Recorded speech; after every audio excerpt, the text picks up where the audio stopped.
Poor Outlaws had Sooleawa bound and kneeling in the dust, and the moment Jesse saw her would change his life forever.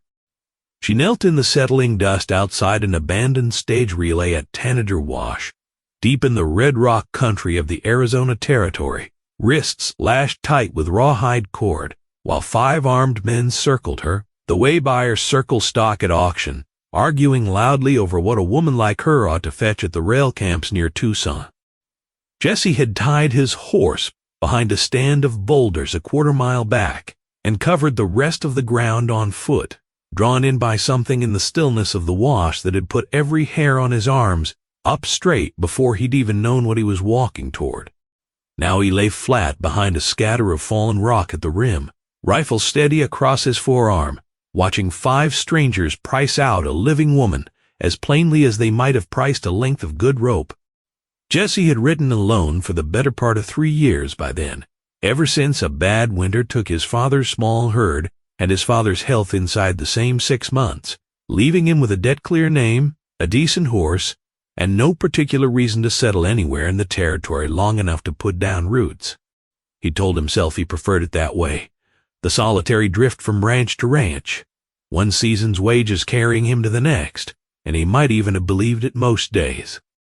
But lying flat in that rock scatter above Tanager Wash, watching 5 men laugh over the sale of a living, breathing person, Jesse understood plainly that whatever peace he'd made with his own solitary life had never once required him to look away from something like this.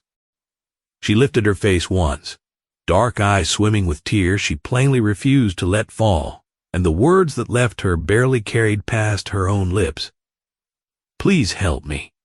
Jesse didn't so much hear the whisper as read the shape of it off her mouth even at that distance, and something in his chest went hard and cold and entirely certain all at once, the way a man's mind sometimes finishes making a decision before he's had any real chance to argue himself out of it. The relay station itself had gone to ruin years before, its roof long since caved in, and its corral fence reduced to a scatter of gray sun-bleached rails, but Cobb's men had made a rough camp of it anyway. 2 freight wagons pulled up in the shade of the one standing wall, a scatter of bedrolls, a cook fire burned down to coals. A second Apache woman's torn shawl lay discarded near one of the wagon wheels, evidence enough that Sooleawa had not been Cobb's only captive on this particular run, though whether the others had already been sold on or simply moved elsewhere, Jesse had no way yet of knowing. The whole scene carried the particular ugliness of ordinary men going about ugly business as though it were no different from hauling freight, and that ordinariness, more than any single cruelty on display, was what settled Jesse's nerve fastest. The outlaw leader was a barrel-built man named Cobb, missing half an ear and wearing a grin that had never once in his life meant anything kind, and it was Cobb doing most of the talking, promising his men a fine price once they reached men in Tucson who paid well and asked no questions worth answering. One of the younger outlaws, a boy who couldn't have seen 20 summers yet, kept glancing toward the woman with a discomfort he plainly hadn't learned to hide, but he said nothing and did nothing, and that was answer enough for Jesse about where his loyalty would fall the moment trouble started. Jesse rose from behind the rocks, slow, rifle lowered but not slung, and let his boots carry him into plain sight before any of the 5 thought to look his direction. Cobb's laugh cut off half-finished. "Mister, you'd best keep walking," he warned, "unless you've a mind to kneel down next to her." Jesse kept walking anyway, hands loose and open at his sides, and by the time he stopped he was close enough that every one of the 5 had a hand resting somewhere near a gun. He didn't reach for the rifle slung across his back, and he didn't reach for the revolver on his hip. He reached instead for his saddlebag already half open from the ride out and upended it there in the dirt between them, $60 in silver and creased paper, every cent he'd saved across 3 lean years of trail work, counted out plain for all 5 men to see. "That's the whole of what I carry," he told them. "It's yours if she rides out of here with me, instead of a rope." Cobb looked a long moment at the money, then at Jesse, then at the woman kneeling silent between them, and settled the way men like Cobb generally settled such things, on easy money over hard trouble. He scooped the bills into his coat, nodded to one of his men, and the man cut the rawhide from Sooleawa's wrists with one stroke of a skinning knife. "Don't go thinking you bought yourself trouble worth keeping," Cobb called after them, already turning back toward his own horse as though the whole matter had cost him nothing worse than an afternoon's inconvenience. "And don't go thinking we'll forget your face, mister, should our roads ever cross again." Jesse gave him no answer. He crossed instead to where Sooleawa knelt, working, feeling back into raw, rope-burned wrists, and held out an open hand the same careful way a man offers his palm to a spooked colt. Not a grab, only an invitation, hers to take or leave. She studied that hand a long moment, weighing something in a private ledger no stranger was owed the reading of, and then she took it. He lifted her up onto his gelding ahead of him, swung up behind her, and turned the horse north away from Tanager Wash, without once looking back at the 5 men still standing in the settling red dust. She sat rigid against him the first mile, spine straight as a fence post, every muscle braced for a hand that never came and a demand he never made. And Jesse kept the gelding to a slow, unhurried walk, speaking only once to tell her they'd stop the moment the wash was well behind them. By the second mile, some small fraction of the rigidity had begun, almost imperceptibly, to ease out of her shoulders, though her eyes never once stopped moving across the horizon, cataloging every ridge and wash for the danger she'd apparently learned, the hard way, to expect from any direction at all. They rode until the cliffs burned gold, and then ember dark under the falling sun, putting hard, deliberate miles between themselves and the wash, before Jesse finally reined in beside a dry arroyo thick with mesquite, a spot where a small fire could be built and seen from nowhere but directly above. Sooleawa said nothing through the whole ride, though he felt her go rigid at every distant sound. A hawk's cry, a loose stone knocked free by the gelding's hooves, the wind working through the mesquite thorn. He built the fire low and small, more for warmth against the coming desert chill than for any light it might throw, and it was there, crouched across those thin flames from him, with a stolen trail blanket drawn tight around her shoulders, that she finally spoke. "Sooleawa," she said, touching her own chest, and then, in careful, broken English worn smooth by some earlier mission school lesson or trading post contact, she told him the rest. Raiders, white men, not soldiers, not any tribe she recognized, had come down on her people's camp near the Dragoon foothills 11 days before, hunting rumors of hidden gold the elders had never possessed and never once claimed to have. They had burned 2 wickiups, driven off half the horse herd, and taken 6 women captive to sell wherever desperate men bought and sold such things. Sooleawa had escaped once already, 3 days back, only to be recaptured by Cobb's gang wandering, half-starved along a dry wash, too far from home to outrun mounted men on foot. She spoke of her people plainly, without once asking for pity, and Jesse understood without being told that pity was the very last thing this particular woman wanted from any stranger, least of all from him. She told him she believed surviving kin, an aunt, perhaps cousins, who had scattered west along the ridgeline when the raiders first came through, might have found shelter somewhere in the high country above Willow Creek, deep in the Dragoons where her people had hidden from soldiers a full generation before her own birth. Jesse had no particular reason to ride into unfamiliar mountains chasing a stranger's hope of finding kin who might already be dead, and every sound reason to simply see her safely to the nearest fort and ride on with his life exactly as it had stood before that afternoon at the wash. He told her instead, without needing to think it over half as long as he probably should have, that he'd ride as far as she needed him to.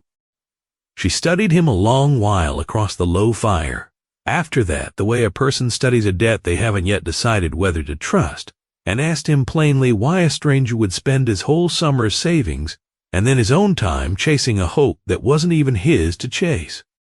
Jesse turned the question over, slow, the same way he turned over most things that mattered, and allowed only that a man who'd spent 3 years riding alone tended to notice sooner or later, when the alternative to helping somebody was simply riding on and pretending he hadn't seen what he'd seen. She didn't answer that. She only banked the fire lower, drew the blanket tighter, and watched the stars a long while before either of them finally slept, each keeping a careful, respectful distance from the other across the small camp. They set out again before first light, climbing steadily out of the flat basin country into a tangle of red-walled canyons where the trail narrowed to a single goat path, and the air dropped 10 degrees colder with every 1,000 feet of elevation gained. Sooleawa proved, within the first hour, that she needed no rescuing beyond what Cobb's gang had already made necessary. She read the country the way Jesse read a well-worn map, picking out a spring hidden behind a fold of rock he'd have ridden straight past, naming the plants along the trail that could ease a horse's cracked hoof or a rider's empty stomach, moving over broken ground with a sure-footed quiet that put his own trail-worn boots to shame more than once before noon. Mid-morning brought them to a normally shallow crossing, swollen wide and brown with runoff from some storm well up in the high country the night before, the current moving fast enough to carry off a careless horse, and Jesse sat the gelding a long moment weighing whether to risk the ford or lose half a day finding another way around. It was Sooleawa who studied the water longest, reading the current's true depth against the drift of broken branches carried along its surface, and who finally pointed out a line across the crossing, 30 yards upstream, where the footing ran solid over buried rock the whole way. Jesse trusted her reading without a second thought, and they crossed without incident, the gelding never once losing its footing, and something wordless passed between them on the far bank, a first small proof, plain to them both, that each could be trusted with the other's safety and not merely tolerated for it. An hour past the crossing, the trail took them within sight of what remained of a smaller camp, 3 burned lodge frames standing black against the red rock, cookware scattered and rusting where it had been dropped mid-flight, a child's small woven cradle board left half buried in drifted sand. Sooleawa stopped the gelding herself, this time sliding down without a word to kneel beside the cradle board, a long moment before setting it gently upright against a rock out of the dirt, as though that small act of order was the only mercy left within her power to give the place. She didn't say whose camp it had been, and Jesse didn't ask. He understood, watching her remount in a silence gone heavier than before, that this had likely been kin of hers, or near enough to kin that the distinction barely mattered, and that whatever gentle courage had carried her this far had a cost to it he'd only begun, that afternoon, to properly understand. By the second afternoon they'd crossed into country Jesse had never ridden, following a game trail along a shelf of red sandstone with a 200-foot drop falling away to one side, and it was Sooleawa who called the halt when she caught. A full quarter-mile ahead, the fresh sign of unshod horses crossing their path, moving in the wrong direction, to belong to any cattle drive. They waited a full hour in the shadow of an overhang before pushing on, and Jesse understood, watching her scan the ridgeline with an attention that never once wavered, that whatever fear Cobb's gang had put into her, it hadn't touched the steel running underneath it. That evening camped in a shallow rock alcove well off the main trail. Sooleawa taught him how to build a fire that threw almost no visible light beyond its own small circle, digging the pit deep and banking the coals low the way her people had learned to do generations back. When a careless fire seen from a ridge could mean the difference between a peaceful night and a raided camp. She worked with the quiet efficiency of someone who had done this 100 times before, under far worse circumstances, and Jesse found himself, not for the first time on that journey, grateful in a way that went beyond simple gratitude, that it was her steadiness leading them through this particular stretch of country, and not his own trail-honed, but far less practiced instincts. They came down out of the high canyons on the 3rd day, into a hidden fold of the mountains where a spring-fed creek ran clear and cold over red stone, and it was there, beside a stand of old cottonwoods gone gold with the turning season, that they found the cabin, a line shack some long-gone shepherd had built and abandoned years before. Its roof half caved in, its single window shattered, but its stone walls still sound, and its position tucked back against the canyon wall with only one clear approach, better than anything they'd find in open country before dark caught them. Jesse spent the better part of 2 days on that roof, replacing rotted shakes with fresh split cedar he cut from deadfall along the creek, while Sooleawa ranged the nearby slopes gathering what she needed, yarrow and juniper and a dozen other plants Jesse couldn't have named if his life had depended on it, laying them out to dry across a flat, sun-warmed rock, the same unhurried way her mother had likely once taught her, and her grandmother before that. In the evening she showed him which of what she'd gathered could ease a fever, which could clean a wound gone bad, and which would do a careless man a great deal more harm than whatever injury he was nursing. And Jesse listened the way he'd have listened to any rancher explaining a trade he respected, but had never once had the occasion to learn himself. A storm rolled through on the second night, thunder cracking hard enough off the canyon walls to set the gelding stamping in its makeshift shelter, and the two of them sat it out together beneath the newly patched roof, sharing a thin supper of dried meat and the last of Jesse's trail coffee. It was there, with the fire popping low and the storm doing most of the talking outside, that Sooleawa spoke for the first time of her mother, gone 3 winters now to a fever no root or herb of hers had been able to touch, and of how strange it felt, sheltering under a stranger's careful roof instead of her own family's fire. Jesse in turn spoke of his father's last hard winter, and of a mother who hadn't survived the fever that took half their herd besides, and for a while neither of them was a stranger to the other, so much as two people who understood plainly what it cost to keep going after losing the people who taught them how. The days that followed, the storm settled into a rhythm neither of them planned, but both seemed glad enough to keep. Jesse rose before dawn to check snare lines. He'd set along the creek for rabbit and quail, while Sooleawa worked the slopes above the cabin for roots and greens the early frost hadn't yet spoiled, and by mid-morning they'd generally cross paths again at the creek to clean whatever the morning had provided. Working side by side on the flat rocks, with an ease that hadn't been there even a handful of days before. She showed him one such morning how to read a fish's lie in the deep pool below the cabin and take it bare-handed from beneath an undercut bank, a trick her father had apparently taught her as a girl, and though Jesse's own attempts sent more fish scattering than they ever caught, she never once let his clumsiness sour the lesson. Only laughed low and tried again, patient the way he'd been. Patient teaching her nothing at all in return just yet. For the first time since Tanager Wash, something in her face began slowly to ease. He caught her once at the creek's edge in the low gold light of early evening, not gathering anything at all, simply sitting with her bare feet in the cold water, eyes closed, her face turned up toward the last of the sun, the way a body turns toward warmth after a long stretch of cold,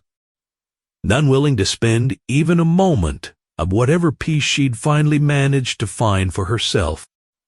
That same evening, walking the ridge above the cabin to check the horse's tether, he caught the faint, far-off glint of sun on metal somewhere down the canyon behind them, and said nothing of it to Sooleawa that night, though he slept with his rifle a good deal closer to hand than he had the 2 nights prior. If a story built this slow and this patient is the kind you love watching unfold, tap the join button beside the channel name to become a channel member. The trouble came, as trouble in that country generally did, in the deep hush just before first light. Jesse woke to the faint, unmistakable drum of hoofbeats echoing up the canyon, more than one horse, moving with purpose, still some distance off but closing steadily, and he was on his feet with the rifle in hand before the sound had fully registered in his sleep-thick mind. Sooleawa was already awake beside him, already listening with the same stillness he'd first seen in her back at the wash. Jesse leaned close to ask how many riders she judged by the sound alone. Sooleawa held up 6 fingers, then, after a breath, 1 more. Cobb had come to collect what he plainly believed was still rightfully his. There was no time for much more than a handful of quiet, urgent decisions. Jesse checked the rifle's action and counted his remaining cartridges twice, laying them in a careful row along the windowsill where his hand could find them without looking, while Sooleawa strung her bow and tested its pull one final time, her face gone calm, in a way that unsettled Jesse a good deal more than panic would have. Neither of them spoke of what might happen if the morning went badly, for there didn't seem either of them understood plainly to be much use in it. They worked fast and without wasted words. Jesse dragged the cabin's one heavy table across the door and stacked what furniture remained behind it, while Sooleawa took up the bow she'd spent 3 quiet evenings crafting from a length of seasoned juniper and braided sinew cord. Climbing out through the cabin's rear window to a shelf of rock above the creek, where she'd have both cover and a clean line down the whole approach trail. Neither of them spoke of running. The canyon behind the cabin dead-ended against sheer rock a half-mile up, and the only way clear of this lay straight through however many riders Cobb had brought with him. The first shots came just as the sky went gray along the canyon's rim. Cobb's men fanned out along the tree line and opened up on the cabin's front wall, splintering the old door's boards and sending Jesse flat behind the overturned table, his rifle answering back through the gap where the window used to stand whole. From her rock shelf above, Sooleawa's arrows found their mark twice in that first exchange alone, driving 2 riders back hard off their horses and buying a long, ringing silence in which the rest of Cobb's men plainly reconsidered how badly they wanted their revenge that morning. One of the outlaws broke from cover during that silence, sprinting low toward the cabin's side wall with a torch already lit, plainly meaning to burn them out if bullets and arrows wouldn't do the job, and it was Sooleawa's second arrow that dropped him 10 feet short of the wall, the torch guttering out harmlessly in the dirt beside him. Jesse caught, in the gray half-light, the same young outlaw who'd looked away from Sooleawa back at the wash. The boy hadn't fired a single shot the whole exchange, Jesse realized, hanging back near the horses with his rifle pointed at nothing in particular, and whatever discomfort had shown on his face at Tanager Wash had apparently only deepened since. Cobb himself hung back near the tree line, shouting orders. His men were growing steadily less inclined to follow, and twice more tried to press a rush at the cabin's front wall, only to have Jesse's rifle and Sooleawa's arrows drive the attempt apart before it ever fully gathered momentum. The morning wore on in short, ragged bursts of gunfire, separated by long stretches of tense, listening silence, each side testing the other's nerve as much as its aim, and more than once Jesse caught himself measuring the thinning stack of cartridges on the windowsill against the number of riders still moving in the tree line beyond. The fight dragged on through the better part of an hour, Cobb's men circling and probing for a weak angle they never quite found, until the cartridges in Jesse's belt had thinned down to a handful of rounds and his shoulder had gone half numb from the rifle's steady kick against it. It was Sooleawa who heard them first, a new sound rising up underneath the gunfire, dozens of hooves drumming down out of the high timber above the canyon, and then a wave of Apache riders broke from the tree line at a dead run, closing on Cobb's remaining men from the high ground before a single one of them thought to look behind him. It was over inside of 2 minutes. Cobb's men threw down their weapons the moment they understood the numbers now arrayed against them, and Cobb himself, missing half an ear and every last ounce of his earlier swagger, knelt in his own gang's blood-spattered dust the same way Sooleawa had once knelt in his. Among the riders who swung down first was a lean, hard-faced young man who crossed the yard at a dead run and pulled Sooleawa into his arms before she'd fully climbed down off the rock shelf. Her brother, who had spent 11 days combing every wash and canyon between Tanager and the Dragoons,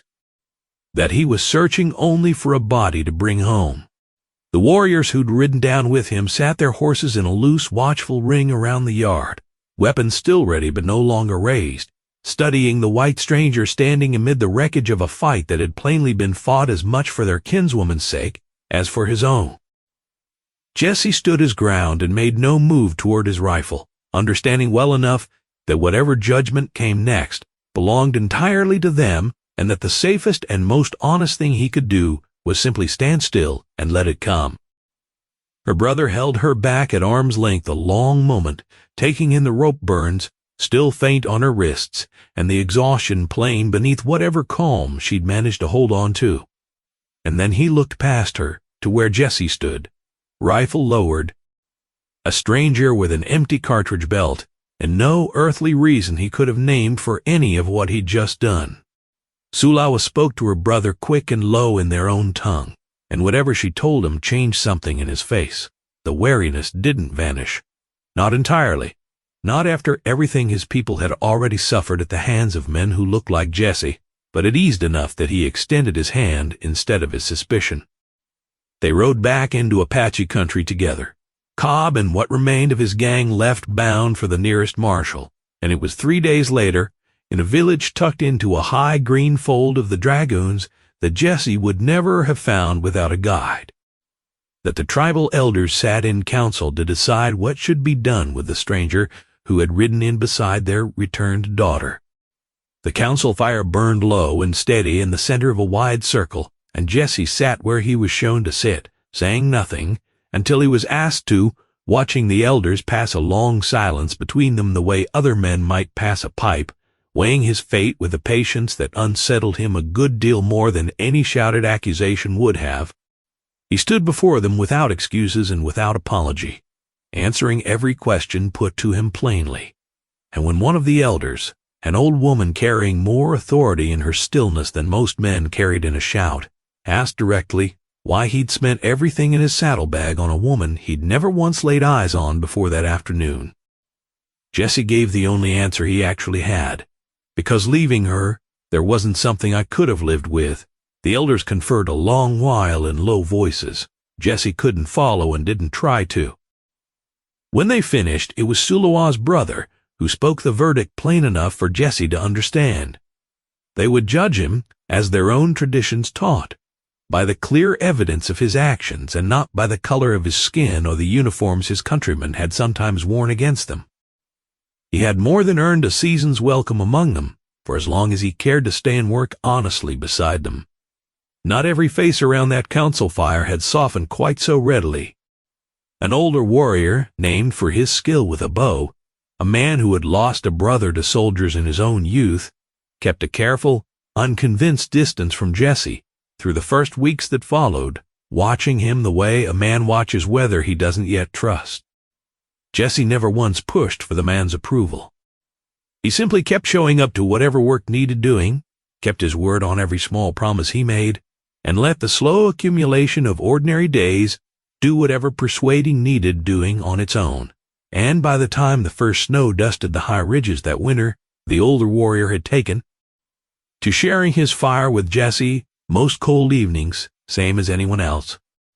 He stayed through what remained of that autumn, and then through the whole of a mountain winter he'd expected to spend alone on some rented bunk back in town, and by the time the first green returned to the valley the following spring, nobody in the village bothered any longer to remark on the white rancher who had made himself steadily useful among them. He helped rebuild 3 of the wickiups the raiders had burned, learning the frame and bark construction from an old man well known for his skill at it, patient the same way he'd always been patient with a green colt, willing to be corrected a dozen times over without his pride ever once getting in the way of the lesson. That first winter tested him plainer than any council fire had. Game grew scarce in the deep cold months, and Jesse spent long frozen days hauling firewood down off the high slopes alongside the other men, his hands cracked and bleeding from the cold before he learned the hard way to wrap them the way the older men did. In the evenings, huddled close around shared fires while snow piled deep against the wickiup walls, the elders told long winter stories that stretched late into the night, and though Jesse understood barely a third of the words, he found himself leaning in all the same. Caught up in the shape and rhythm of stories a people had been telling each other since long before his own family had ever set foot in that territory. He worked beside the women in the small river-bottom fields where the village grew corn and beans and squash, hauling water and turning soil with hands that had known ranch work his whole life, but never quite this particular kind of it, and come autumn he helped haul in baskets of piñon nuts gathered from the high slopes, standing by, more curious than useful, while the older women showed him how mescal hearts were slow-roasted 3 full days and nights in a deep stone-lined pit, a process he watched start to finish exactly once, out of plain respect for how much labor and inherited knowledge it clearly represented, and never once mistook for something he could simply pick up on his own. That same autumn brought the village's harvest gathering, a season of dancing and thanksgiving held once the corn was in and the mescal pits cooled, and Jesse was invited to sit at its edge and watch. Nothing more asked of him than his quiet attention and his respect. He watched the dancers move through steps generations older than any fence he'd ever built, watched children chase each other laughing between the fires, and understood, without needing it explained to him in words, that he was being shown something precious that had survived a great deal to still be standing there, whole, in front of him. Sooleawa sat beside him through most of it, naming what she could for him in a low voice, careful and unhurried, never once making him feel he'd been granted anything less than genuine welcome. The old man who had taught Jesse the frame and bark construction that first autumn, a quiet, weathered elder whose own hands had built or rebuilt more wickiups than he could easily number, took a particular interest in Jesse's steady progress over that first full year, correcting his lashing technique without ever once making the correction feel like scolding, and by the second winter had taken to sharing long stretches of the evening, simply talking, through Sooleawa's patient translating, about the shape of the land before either soldiers or settlers had ever come through it. He told Jesse once, watching the younger man work a stubborn knot of sinew loose with more determination than skill, that trust between peoples was built exactly the same way a wickiup frame was built, one lash joint at a time, none of them alone worth much, all of them together holding up a roof that could shelter a family through a hard winter. Jesse never forgot the comparison, and found himself returning to it, quietly, on more evenings than he ever mentioned to anyone. He picked up more of the language than he'd ever expected to, not through any deliberate study, but simply through the slow accumulation of ordinary days spent listening, enough, by the second year, to follow most of a fireside conversation without needing Sooleawa's translation, though his own tongue remained stubbornly clumsy at the harder sounds, no matter how many times she patiently corrected him. She told him once, laughing, that he'd likely go to his grave mispronouncing the word for creek, and Jesse allowed that he could live with that particular failure, so long as she kept laughing at it. Sooleawa taught him things no ranch in the territory ever could have.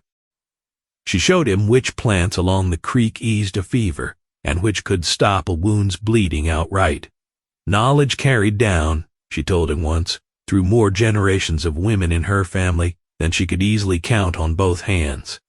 She taught him a handful of words in her own language, for horse, for creek, for the particular gold light that fell across the valley in late afternoon and laughed outright unguarded and warm, the first time his clumsy tongue mangled every single one of them past all recognition. He didn't mind the laughing one bit. He'd have gladly mangled every word in her language twice over, for the plain, uncomplicated pleasure of hearing that sound again. Not every evening between them was easy. Some nights Sooleawa grew quiet without warning. Her thoughts plainly turned toward the 2 women from her village never recovered from Cobb's gang nor any other, and on those nights Jesse learned simply to sit beside her without pressing for words, offering nothing more than his steady presence until whatever grief had risen in her had run its course in its own time. She never once apologized for those silences, and he never once asked her to, understanding well enough by then that some griefs deserved room rather than remedy. In turn, Jesse brought what he knew of horses to a people who already knew a fair amount themselves and found, more often than his pride entirely appreciated, that Sooleawa's hands on a green colt put his own careful methods to shame.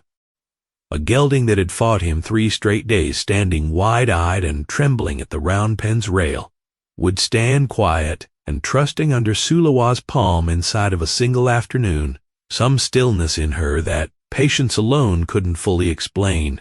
and Jessie took to leaning on the fence rail most evenings just to watch her work, half forgetting whatever core had brought him out there in the first place. He taught her brother and 2 other young men what he knew of branding and breeding stock for market, skills that would serve the rebuilding herd well once trade with the nearby settlements resumed, and in exchange they taught him to read sign on rock and read weather off the shape of clouds banking against the high ridges, until the exchange between them stopped feeling like a debt either side was still keeping track of. That second spring also brought word carried up from a trading post 2 days' ride to the south of a small string of horses, answering the description of stocks stolen in the raid that had first scattered Sooleawa's people, sold on, resold, and finally traced to a rancher willing enough to return them once the full story reached his ears. Jessie rode down with Sooleawa's brother and 2 others to bring the 11 horses home, a journey that took the better part of a week, and the sight of the herd coming back up the valley trail, dust rising gold in the late afternoon light, drew nearly the whole village out to watch them in. It wasn't everything the raid had taken, it was everyone there seemed to understand all the same, something worth standing in the road to see.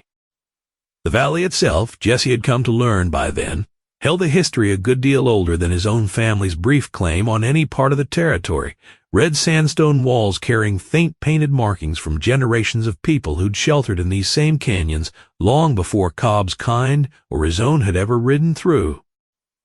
Seasonal camps and gathering grounds Sooleawa's people had used and returned to for longer than anyone still living could precisely say. He came to understand, slowly and without ever being lectured on the point, that he was not so much building something new in that country as being permitted, carefully and on trust still being earned, to build something small within something far older than himself. The seasons turned slow and plain around them, the way seasons in that high country always had, long before either of them had arrived to notice. Snow came early to the ridgeline and lingered late into what should have been spring. Wildflowers broke through the thawing ground in a rush the first warm week of May, turning the whole river bottom gold and violet almost overnight. Jessie found himself looking forward, morning after ordinary morning, to the particular sound of Sooleawa's laughter carrying across the corn rows to the sight of her at the creek's edge, most evenings now, unhurried, at ease in a way she hadn't been that first burnt orange night beside their small campfire so many months before. One evening in early summer, with the sky gone that deep burnt shade of orange, the high desert only manages a handful of times each season, Sooleawa settled beside him on a flat rock above the creek, where they'd taken to sitting most evenings now, close enough that her shoulder nearly brushed his. "Why did you stop that day?" she asked finally, when every other rider on that road would have kept going. Jessie turned the question over a good while before answering, careful the way he'd handle anything he suspected might be fragile. "Riding past would have cost me something I couldn't get back," he told her. "I just didn't know that yet." Standing at the wash, she said nothing more after that. She only reached over, slow and certain, and laced her fingers through his, and the 2 of them sat together a long while, as the color burned down behind the far ridge, watching the same fading sky, no space at all left sitting between them now. If you want more slow-burn frontier love stories like this one waiting for you, tap join beside the channel name and become a channel member today. By the second spring, Jessie had begun building in earnest, not a bunkhouse to sleep in between trail jobs, but an actual home, set on a rise at the valley's eastern edge where Apache land and settler land met without any fence line drawn between them. Framed up with lumber he hauled in himself and finished with more care than he'd ever once put into anything he'd built for just himself alone. He raised the walls through the long spring days and roofed it before the summer heat set in, and more than one villager stopped by simply to watch a man build something meant to last, rather than something meant only to get him through a season. By midsummer, a rough trading circle had taken shape along the flat below the new house, without anyone in particular deciding to build it there, a place where Apache families brought baskets, hides, and dried mescal to trade for the flour, tools, and cloth the settlers further down the valley carried up in their wagons. All of it conducted plainly, without the armed suspicion that had once made such meetings rare and dangerous on both sides. Sooleawa's brother took to overseeing the Apache side of that trade most weeks, and it wasn't lost on Jesse, watching him haggle good-naturedly with a settler over the price of a blanket, how far the man's weariness had traveled since the morning he'd pulled his sister off that rock shelf above the siege.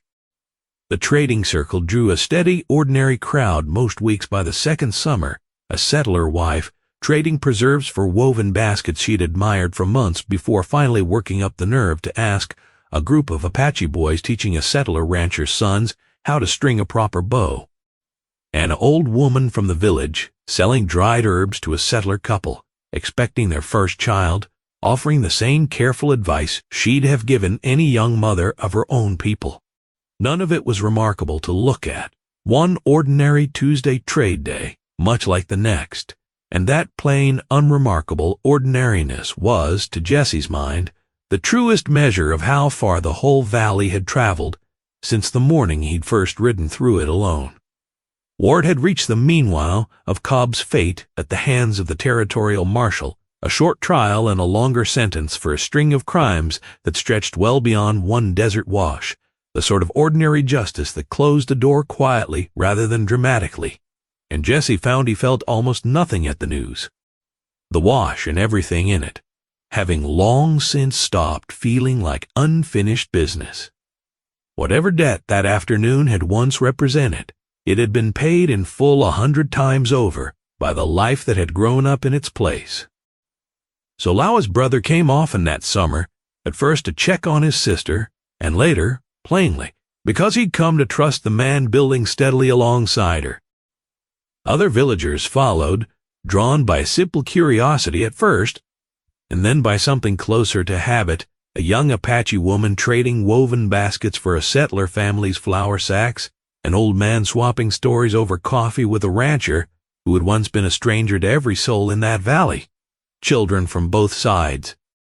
Hardline running loose together through the same shallow creek water without any notion at all of the line that had once stood between their parents. A settler boy from the nearest homestead and one of the village children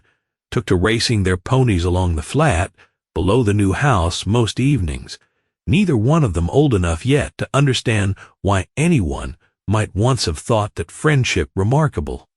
The valley Jesse had once ridden through entirely alone, slowly filled in with the plain, unremarkable business of people learning to trade and talk and live within easy reach of one another without the fear that had kept both sides apart for so long before that. He and Sooleawa never spoke of the wash again. Not really. There was no particular need to, not with the life they'd built quietly growing up around them season after season. Corn rows and mended fences and a shared porch they'd taken to sitting on most evenings,